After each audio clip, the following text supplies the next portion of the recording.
Hello friends, ઓમ રેસિપીમાં તમારું સ્વાગત છે। ગણેશ ચતુર્થી આવી રહી છે તો આજે આપણે ગણપતિ બાપાના પ્રસાદમાં ધરાવાય તેવા સરસ ચૂરમાના લાડુ બનાવીશું, કારણ કે આ લાડુ વગર તો બાપાનો પ્રસાદ જ અધૂરો ગણાય। આ ચૂરમાના લાડુ ઘણી જુદી જુદી રીતે બનતા હોય છે, તો આજે આપણે જે દાદી નાનીના જમાનાની ટ્રેડિશનલ રીત છે એ જ પ્રમાણે મુઠિયા તળીને આ લાડુ બનાવીશું। જો તમારા ચૂરમાના લાડવા આવા પરફેક્ટ ન બનતા હોય તો વિડીયોને અંત સુધી જોવાનું બિલકુલ ના ચૂકતા। ગોળ, ઘી અને લોટના એકદમ પરફેક્ટ માપથી જ આ લાડુ આપણે બનાવવાના છે, જે સરસ દાણાદાર અને પોચા બને છે। તો ચલો વધારે વાર કર્યા વગર આજની આ રેસીપી બનાવવાનું શરૂ કરીએ। તો સૌપ્રથમ એક વાસણમાં આપણે 2 કપ જેટલો ઘઉંનો જાડો લોટ લેવાનો છે। અહીં મેં 240 ml વાળો કપ લીધો છે। વજનમાં જુઓ તો 2 કપ લોટ 250 ગ્રામ જેટલો થાય છે। હવે 250 ગ્રામ લોટ લીધો છે એની સામે આપણે અડધો કપ જેટલું પીગાળેલું ઘી લેવાનું છે। એમાંથી જ બસ 3 ચમચી જેટલું ઘી આપણે મોણ માટે ઉમેરવાનું છે। વજનમાં જુઓ તો 90 ગ્રામ જેટલું આપણે અહીંયા ઘી લીધું છે। એમાંથી જ આપણે આગળની આખી પ્રોસેસ દરમિયાન ઘી લેવાનું છે। તો ઘીને સરસ મસળીને આપણે લોટમાં મિક્સ કરી લઈએ। આમ તો આ લાડવામાં મુઠ્ઠી પડતું મોણ રાખવાનું હોય છે, પણ જો અત્યારે મોણમાં તમે ઘી થોડું ઓછું લેશો તોય વાંધો નહીં આવે। હવે થોડું થોડું કરીને પાણી ઉમેરવાનું છે અને સરસ આપણે કઠણ કણક બાંધવાની છે। અહીંયા મેં અડધો કપ જેટલું પાણી લીધું છે, જેનાથી આપણે લોટ માપ્યો હતો એનાથી જ માપીને અડધો કપ આપણે પાણી લીધું છે। તો બધું જ પાણી અહીંયા મેં વપરાઈ ગયું છે। હજી જરૂર લાગે તો 1-2 ચમચી એક્સ્ટ્રા પાણી વાપરીને આ રીતનો સરસ કઠણ આપણે લોટ બાંધી લેવાનો છે। તો 2 ચમચી પાણી મેં એક્સ્ટ્રામાં વાપર્યું છે। લોટને 2 મિનિટ મસળી લેવાનો છે અને હવે એને ઢાંકીને 15 મિનિટનો આપણે રેસ્ટ આપીશું, જેથી લોટ આપણો સરસ ફૂલીને તૈયાર થઈ જાય। 15 મિનિટ થઈ જાય એટલે લોટને એકવાર આપણે સરસ ફરીથી મસળી લેવાનો છે। રેસ્ટ આપ્યો હતો તો લોટ આપણો સરસ ફૂલી ગયો છે, કારણ કે જો જાડો લોટ લેવો તો થોડું એને રેસ્ટ આપવો જરૂરી છે।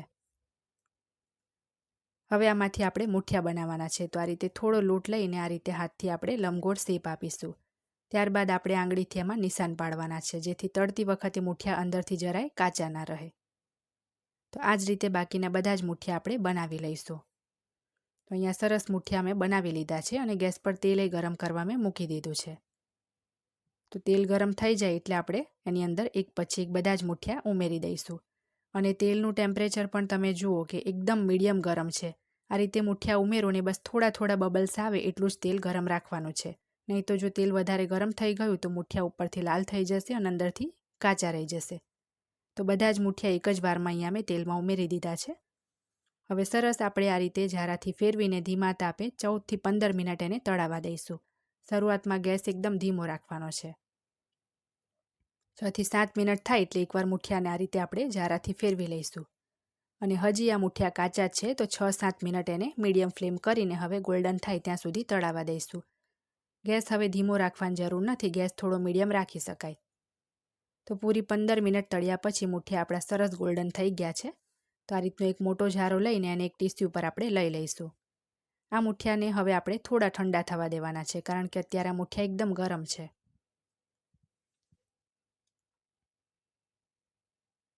મુઠિયા થોડા ઠંડા થાય પછી આપણે હાથથી આ રીતે એને તોડીને નાના ટુકડા કરી લઈશું। હજી આ મુઠિયા થોડા ગરમ જ છે એટલે આ રીતે એને છૂટા કરી દઈશું તો જલ્દી એ ટાઢા પડશે। અને આ જે મુઠિયા છે એને ખાસ તો તળવામાં જરાય ઉતાવળ નથી કરવાની, નહીં તો અંદરથી કાચા લઈ જશે અને લાડવાય સરખા નહીં બને। તો સરસ આ રીતે આપણે ટુકડા કરી લીધા છે। હવે આપણે એક મિક્સરના જગમાં એને ઉમેરી દઈશું અને એકદમ બારીક એને પીસી લેવાનું છે। પીસ્યા પછી આપણે ચારણામાં એને ચાળી લઈશું। ચારણાના જે કાણા છે થોડા મોટા હોય એવી રીતની આપણે ચાળણી લેવાની છે, એકદમ ઝીણા કાણાવાળી ચાળણી ના લેવી, જેથી સરળતાથી આપણું જે ચૂરમું છે એ થોડા મોટા કાણા હશે તો ચડાઈ જશે। ના ફાવે તો આ રીતે થોડું હાથથી ઘસીને પણ એને આપણે ચાળી લેવું। તો આપણું ચૂરમું તો અહીંયા સરસ તૈયાર થઈ ગયું છે। હવે ગેસ ઉપર એક પેનની અંદર આપણે ઘી ઉમેરવાનું છે। તો અત્યારે બસ 4 ચમચી જેટલું આપણે ઘી ઉમેરવાનું છે। લાડવા વાળતી વખતે જો આપણને લાગશે કે નથી વળાતા તો બાકીનું ઘી આપણે ઉમેરીશું। ઘી ગરમ થાય એટલે એમાં 1 મોટી ચમચી જેટલી સમારેલી બદામ અને 1 મોટી ચમચી સમારેલા કાજુ ઉમેરીશું। સૂકી દ્રાક્ષે લીધી છે, પણ અત્યારે તરત જ આપણે દ્રાક્ષ એમાં નથી ઉમેરવાની। પહેલાં આપણે 30-40 સેકન્ડ ધીમા તાપે આ કાજુ બદામને તળી લઈએ।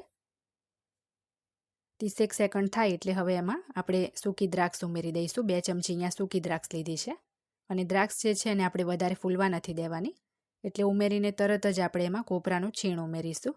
તો અહીંયા મેં 3 ટેબલ સ્પૂન સૂકા કોપરાનું છીણ લીધું છે, એ ઉમેરીશું અને તરત જ ગેસ આપણે બંધ કરી દેવાનો છે, કારણ કે અહીંયા પેન એકદમ ગરમ છે અને ઘી ગરમ છે, એટલે જો ગેસ બંધ નહીં કરીએ તો છીણ આપણું બળી જશે. હવે એની અંદર આપણે 100 ગ્રામ જેટલો ગોળ ઉમેરીશું. અહીંયા જે ગોળ છે મેં દેશી લીધેલો છે, તો આટલા ગોળમાં આપણા લાડવા સરસ મીઠા થઈ જશે. પેન અને ઘી એકદમ ગરમ જ છે એટલે ગોળ એ આપણો તરત ઓગળી જશે, કારણ કે આમે દેશી ગોળ છે ઢીલો જ હોય છે.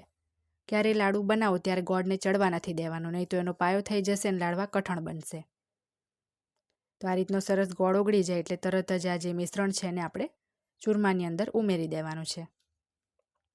તમારે જો અડધો ગોળ ને અડધી ખાંડ લઈને બનાવવા હોય તો 50 ગ્રામ દળેલી ખાંડ ને 50 ગ્રામ ગોળ એ રીતે પણ આ લાડુ બનાવી શકાય. તો બધું જ જે ગોળવાળું મિશ્રણ છે આપણે આ રીતે ચૂરમામાં ઉમેરી દઈશું. હવે 1 ચમચી જેટલો આમાં ઇલાયચીનો પાવડર ઉમેરીશું. 5 ચમચી એમાં આપણે જાયફળ છીણી લઈશું. જાયફળ ઉમેરશો તો આ લાડુમાં સુગંધ અને સ્વાદ બંને સરસ આવે છે, પણ ભૂલથી જાયફળ વધારે ના થઈ જાય એનું ધ્યાન રાખવાનું છે. હવે શરૂઆતમાં ગોળ એકદમ ગરમ હોય એટલે તરત જ હાથ નથી મારવાનો, આ રીતે ચમચાથી થોડું ઘણું મિક્સ થાય એટલું પહેલાં કરી લઈશું.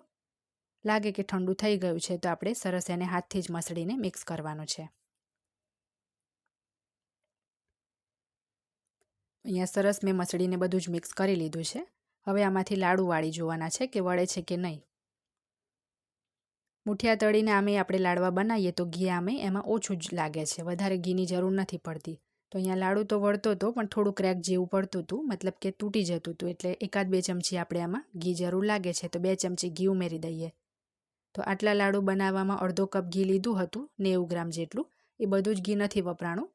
30થી 40 ગ્રામ ઘી આપણું વધ્યું છે, 50 ગ્રામ જેટલું જ ઘી આપણું પીગાળેલું વપરાયું છે. હવે સરસ આપણે આને મસળી લઈએ અને મિક્સ કરી લઈએ. તો સરસ મિક્સ થઈ જાય એટલે આમાંથી આપણે મીડિયમ સાઇઝના લાડુ વાળીશું. લાડુની સાઇઝ તમે તમારા મુજબ નાની મોટી જેવી રાખવી એવી રાખી શકો.